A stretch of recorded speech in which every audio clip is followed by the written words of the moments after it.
I went into a trampoline park with my boyfriend and we were just having a good time jumping around, doing backflips in the foam pit. I got like a really, really big pain in my back. But when I was on the phone with my mom, my fingers curled up and I dropped the phone. I couldn't hold my phone and I thought that was very weird. And we got to the emergency room where they did like a couple of tests, like muscle tests, and I could do all of it. Little did she know, her body was slowly shutting down. I had something very rare because most people get paralyzed immediately after their injury. I lost movement from my shoulders down. I went to a CT there at the emergency room and they knew something was wrong. After that, I got transported to the main hospital where a lot of different doctors came to see me. After my first MRI, they thought I would need to go into surgery. And at this point, we didn't know how serious it would be. The doctors worked around the clock, doing tests and blood work. Their conclusion was very serious. You guys need to start making arrangements. They had told me that I was probably going to need emergency surgery in my neck.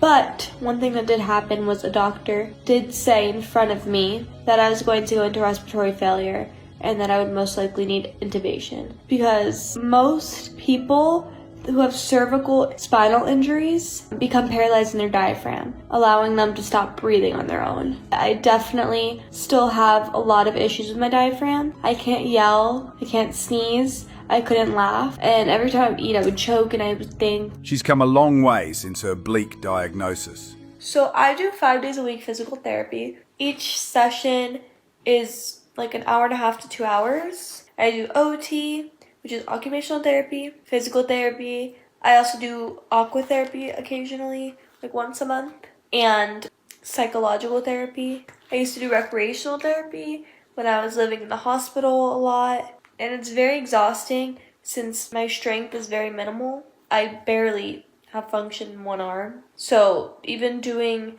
easy things like my makeup took a lot out of me. It was very tiring. My muscles get fatigued very easily because they're all compromised. And I'm a C4 quadriplegic, which means the last thing that I can move is my shoulders. Despite having no control over her body from the shoulders down, she still feels everything. This has been a strange reality for her to get used to. But it took a lot to get to where I'm at. A lot of people ask me like what it feels like to be paralyzed. It feels like you're being crushed by 1,000,000 pounds. So your legs are asleep because of the weight. And it's like trying to pick up your legs from being under, it's like being under a plane, and it's hard. I get a lot of nerve pain, a lot of muscular pain, a lot of bed sores. It's a lot more than just being paralyzed. Like my blood pressure, it took a long time for me to even be able to sit up like this.